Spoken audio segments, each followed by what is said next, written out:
Hello friends, welcome to GK mind game. ಪ್ರಶ್ನೆಗಳ ಸಂಪೂರ್ಣ ಮಾಹಿತಿಗಾಗಿ ವಿಡಿಯೋನ ಎಲ್ಲೂ ಸ್ಕಿಪ್ ಮಾಡದೆ ಕಂಪ್ಲೀಟಾಗಿ ನೋಡಿ. ಇವತ್ತಿನ ಪ್ರಶ್ನೆಗಳಲ್ಲಿ ಮೊದಲನೇ ಪ್ರಶ್ನೆ, ದೇಹವನ್ನು ಶೀತದಿಂದ ಹರಡುವ ರೋಗಗಳಿಂದ ದೂರವಿರಿಸಿ ದೇಹದ ರೋಗನಿರೋಧಕ ಶಕ್ತಿಯನ್ನು ಬಲಪಡಿಸುವುದು ಯಾವುದು? ಆಪ್ಷನ್ಸ್: ಎ ಅರಿಶಿಣದ ಹಾಲು, ಬಿ ಕಾಳುಮೆಣಸು, ಸಿ ಒಣಶುಂಠಿ, ಡಿ ಹಸಿ ಬಟಾಣಿ.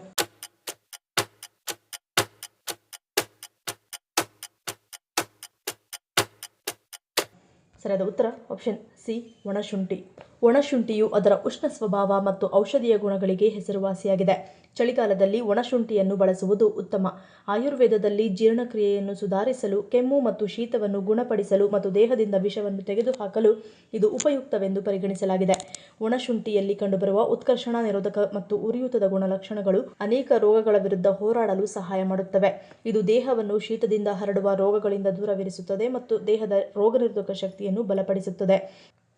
ಎರಡನೇ ಪ್ರಶ್ನೆ, ಗರ್ಭಿಣಿಯರು ಯಾವ ತರಕಾರಿಯನ್ನು ತಿನ್ನುವುದು ಆರೋಗ್ಯಕ್ಕೆ ಒಳ್ಳೆಯದಲ್ಲ? ಆಪ್ಷನ್ಸ್: ಎ ಮೂಲಂಗಿ, ಬಿ ಸಿಹಿ ಗೆಣಸು, ಸಿ ಹಾಗಲಕಾಯಿ, ಡಿ ಮೆಣಸಿನಕಾಯಿ.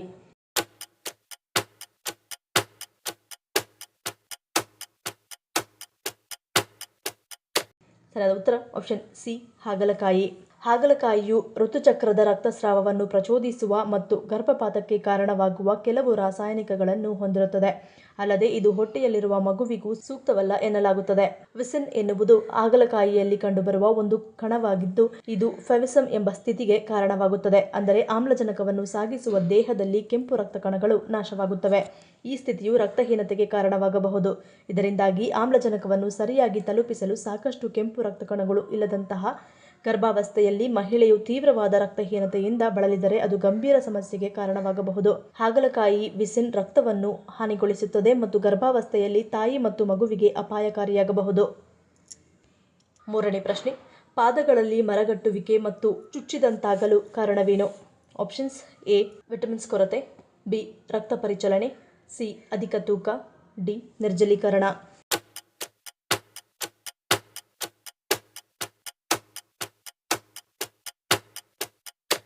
ಸರಿಯಾದ ಉತ್ತರ ಆಪ್ಷನ್ ಎ ವಿಟಮಿನ್ಸ್ ಕೊರತೆ.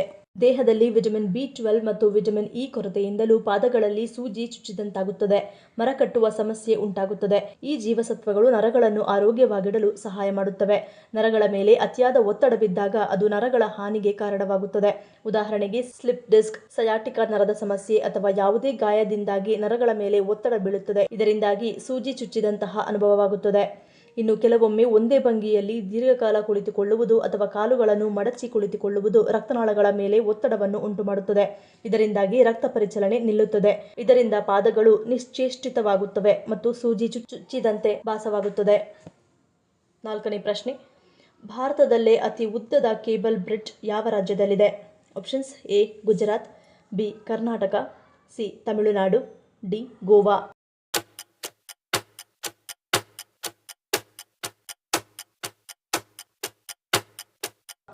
ಸರಿಯಾದ ಉತ್ತರ ಆಪ್ಷನ್ ಬಿ ಕರ್ನಾಟಕ.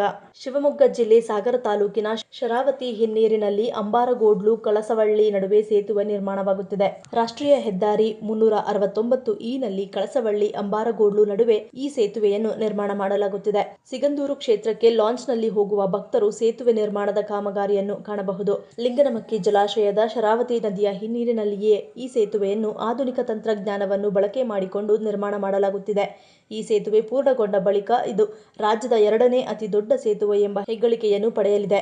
ವಿನೂತನ ಕೇಬಲ್ ಮಾದರಿಯ ಸೇತುವೆ ಇದಾಗಿದ್ದು ಭಾರತದಲ್ಲೇ ಅತಿ ಉದ್ದದ ಕೇಬಲ್ ಬ್ರಿಡ್ಜ್ ಎಂಬ ಹೆಗ್ಗಳಿಕೆಗೆ ಪಾತ್ರವಾಗಿದೆ. ಐದನೇ ಪ್ರಶ್ನೆ, ಚಳಿಯಾದಾಗ ಯಾವ ಕಾರಣದಿಂದ ನಮ್ಮ ದೇಹವು ನಡುಗಲಾರಂಭಿಸುತ್ತದೆ? ಆಪ್ಷನ್ಸ್: ಎ ದೇಹಕ್ರಿಯೆ, ಬಿ ಅತಿಯಾದ ಶೀತ, ಸಿ ಇಮ್ಯುನಿಟಿ ಕುಂಠಿತ, ಡಿ ರಕ್ತ ಸಂಚಾರ ಕುಂಠಿತ.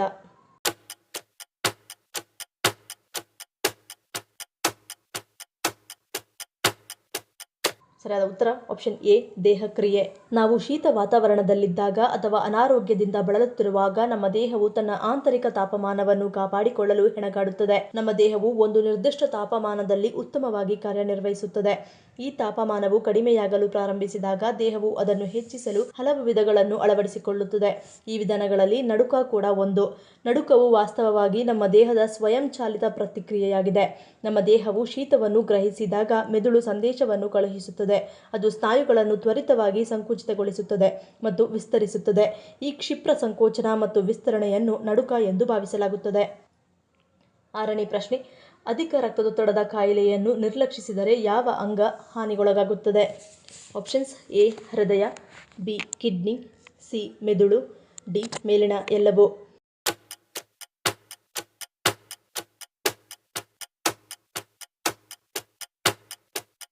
ಸರಿಯಾದ ಉತ್ತರ ಆಪ್ಷನ್ ಡಿ ಮೇಲಿನ ಎಲ್ಲವೂ. ಅಧಿಕ ರಕ್ತದೊತ್ತಡದ ಕಾಯಿಲೆಯನ್ನು ನಿರ್ಲಕ್ಷಿಸಿದ್ದಲ್ಲಿ ಅಥವಾ ಈ ಕಾಯಿಲೆಯ ನಿಯಂತ್ರಣದಲ್ಲಿ ಇಟ್ಟುಕೊಳ್ಳದಿದ್ದರೆ ಮುಂದಿನ ದಿನಗಳಲ್ಲಿ ದೇಹದ ಪ್ರಮುಖ ಅಂಗಗಳಾದ ಹೃದಯದ ರಕ್ತನಾಳಗಳು, ಕಿಡ್ನಿ ಹಾಗೂ ಮೆದುಳುಗಳಿಗೆ ಹಾನಿಯಾಗುವುದಲ್ಲದೆ ಪ್ರಾಣಕ್ಕೆ ಸಮಸ್ಯೆ ಕಂಡುಬರುವ ಸಾಧ್ಯತೆ ಇರುತ್ತದೆ. ಹೀಗಾಗಿ ಈ ಕಾಯಿಲೆ ಇದ್ದವರು ನಿಯಮಿತವಾಗಿ ವೈದ್ಯರಿಂದ ಆರೋಗ್ಯ ತಪಾಸಣೆ ಮಾಡುವುದರ ಜೊತೆಗೆ ಕೆಲವೊಂದು ಆಹಾರ ಪದ್ಧತಿಯನ್ನು ಅನುಸರಿಸುವುದು ಆರೋಗ್ಯಕರ ಮತ್ತು ಉತ್ತಮ. 7ನೇ ಪ್ರಶ್ನೆ, ಉಗುರಿನಲ್ಲಿ ಕಂಡುಬರುವ ಬಿಳಿ ಗುರುತು ಯಾವುದರ ಕೊರತೆಯಿಂದಾಗಿ ಕಾಣಿಸಿಕೊಳ್ಳುತ್ತದೆ? ಆಪ್ಷನ್ಸ್: ಎ ಪೋಷಕಾಂಶ, ಬಿ ರಕ್ತ, ಸಿ ಬಿಳಿ ರಕ್ತ ಕಣ, ಡಿ ಕಬ್ಬಿಣ.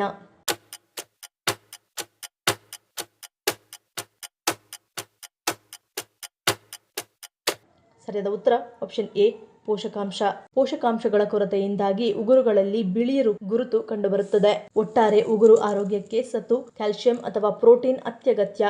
ಈ ಪೋಷಕಾಂಶಗಳು ಮಾತ್ರ ಬಿಳಿ ಗುರುತುಗಳಿಗೆ ಕಾರಣವಾಗುವುದಿಲ್ಲ. ಉಗುರುಗಳ ಮೇಲೆ ಬಿಳಿ ಗುರುತುಗಳಿಗೆ ಇತರ ಕಾರಣಗಳು ಇರುತ್ತವೆ. ಉದಾಹರಣೆಗೆ ಅಲರ್ಜಿಗಳು ಮತ್ತು ಮೂತ್ರಪಿಂಡ ಅಥವಾ ಯಕೃತ್ತಿನ ಅಸ್ವಸ್ಥತೆಗಳು. ಈ ಕಾರಣಗಳು ಅಪರೂಪದ ಸಂದರ್ಭಗಳಲ್ಲಿ ಮಾತ್ರ ಬೆಳಕಿಗೆ ಬರುತ್ತವೆ.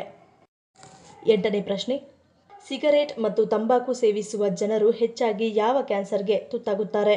ಆಪ್ಷನ್ಸ್: ಎ ಶ್ವಾಸಕೋಶ, ಬಿ ಮೂತ್ರಪಿಂಡ, ಸಿ ಗಂಟಲು, ಡಿ ಬಾಯಿ.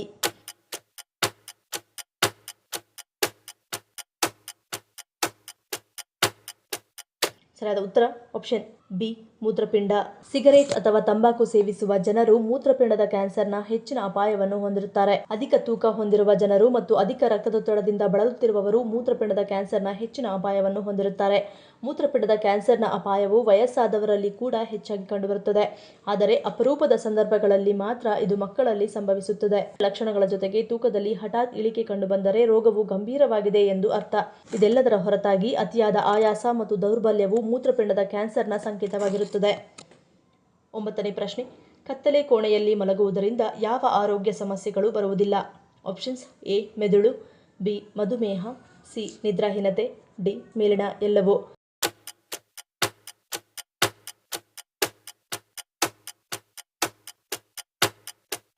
ಸರಿಯಾದ ಉತ್ತರ ಆಪ್ಷನ್ ಡಿ ಮೇಲಿನ ಎಲ್ಲವೂ. ಕತ್ತಲೆ ಕೋಣೆಯಲ್ಲಿ ಮಲಗುವುದು ಒತ್ತಡ, ನೋವು, ಅನಾನುಕೂಲಕರ ಹಾಸಿಗೆ ಮತ್ತು ಹಾಸಿಗೆಯ ಹೊರತಾಗಿ ಕೋಣೆಯಲ್ಲಿನ ಬೆಳಕಿನ ಪ್ರಮಾಣವು ನಿಮ್ಮ ನಿದ್ರೆಯ ಗುಣಮಟ್ಟವನ್ನು ನಿರ್ಧರಿಸುವಲ್ಲಿ ದೊಡ್ಡ ಪಾತ್ರವನ್ನು ವಹಿಸುತ್ತದೆ. ಕತ್ತಲೆಯು ಮೆಲಟೋನಿನ್ ಉತ್ಪಾದನೆಯನ್ನು ಉತ್ತೇಜಿಸಲು ಸಹಾಯ ಮಾಡುತ್ತದೆ. ಇದು ನಿಮಗೆ ತ್ವರಿತವಾಗಿ ನಿದ್ರಿಸಲು ಸಹಾಯ ಮಾಡುತ್ತದೆ. ಕತ್ತಲೆಯು ವಿಶ್ರಾಂತಿಯನ್ನು ಉತ್ತೇಜಿಸುತ್ತದೆ. ಮೆದುಳು ಬಹಳ ಸೂಕ್ಷ್ಮವಾಗಿರುತ್ತದೆ ಮತ್ತು ಅತ್ಯಲ್ಪ ಪ್ರಮಾಣದ ಬೆಳಕನ್ನು ಸಹ ಪತ್ತೆ ಮಾಡಿ ಮೆಲಟೋನಿನ್ ಉತ್ಪಾದನೆಯನ್ನು ನಿಲ್ಲಿಸುತ್ತದೆ.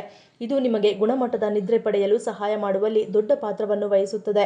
ಡಾರ್ಕ್ ರೂಮ್ನಲ್ಲಿ ಮಲಗುವುದು ವೇಗದ ಚಯಾಪಚಯವನ್ನು ಉತ್ತೇಜಿಸುತ್ತದೆ. ಅಂದರೆ ನಿಮ್ಮ ದೇಹವು ಹೆಚ್ಚು ಕ್ಯಾಲೋರಿಗಳನ್ನು ಸುಡುತ್ತದೆ.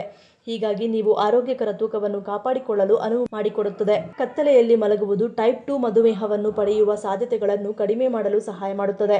ಬೆಳಕಿನಲ್ಲಿ ಮಲಗುವುದು ಇನ್ಸುಲಿನ್ ಪ್ರತಿರೋಧಕ್ಕೆ ಕಾರಣವಾಗಬಹುದು.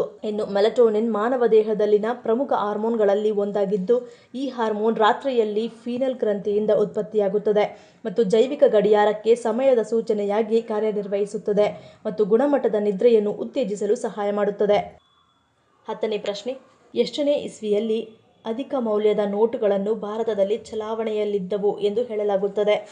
Options: A 1947, B 1954, C 1978, D ಮೇಲಿನ ಎಲ್ಲವೂ.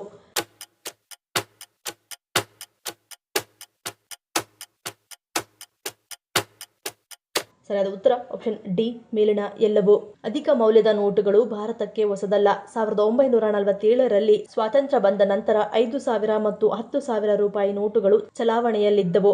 1954ರಲ್ಲಿ 5,000 ನೋಟು ಬಂತು. 1978ರಲ್ಲಿ ಮೊರಾರ್ಜಿ ದೇಸಾಯಿ ಸರ್ಕಾರ ದೊಡ್ಡ ನೋಟುಗಳನ್ನು ರದ್ದು ಮಾಡಿದಾಗ 1,000, 5,000, 10,000 ನೋಟುಗಳು ರದ್ದಾದವು. ಅದಕ್ಕೂ ಮೊದಲು ಸುಮಾರು 24 ವರ್ಷಗಳ ಕಾಲ ದೊಡ್ಡ ನೋಟುಗಳು ಚಲಾವಣೆಯಲ್ಲಿದ್ದವು ಎಂದು ಹೇಳಲಾಗುತ್ತದೆ. ಈ ಪ್ರಶ್ನೆಗಳಲ್ಲಿ ನೀವು ಎಷ್ಟು ಪ್ರಶ್ನೆಗಳಿಗೆ ಸರಿ ಉತ್ತರವನ್ನು ಕೊಟ್ಟರೆ ಅನ್ನೋದನ್ನು ಕಮೆಂಟ್ ಮಾಡಿ ತಿಳಿಸಿ. ಈ ವಿಡಿಯೋ ನಿಮ್ಗೆ ಇಷ್ಟ ಆಗಿದ್ರೆ ಮರೀದೆ ಲೈಕ್ ಮಾಡಿ, ಶೇರ್ ಮಾಡಿ, ಸಬ್ಸ್ಕ್ರೈಬ್ ಮಾಡಿ. ನನ್ನ ಚಾನಲ್ನ ಇನ್ನೂ ಸಬ್ಸ್ಕ್ರೈಬ್ ಮಾಡಿದೆ ಹಾಗೆ ವಿಡಿಯೋಸ್ ನೋಡ್ತಿದ್ರೆ ಪ್ಲೀಸ್ ಸಬ್ಸ್ಕ್ರೈಬ್ ಮಾಡಿ, ಸಪೋರ್ಟ್ ಮಾಡಿ. ಮತ್ತೊಂದು ಇಂಟ್ರೆಸ್ಟಿಂಗ್ ವಿಡಿಯೋದೊಂದಿಗೆ ಸಿಗ್ತೀನಿ. Until love you all, take care.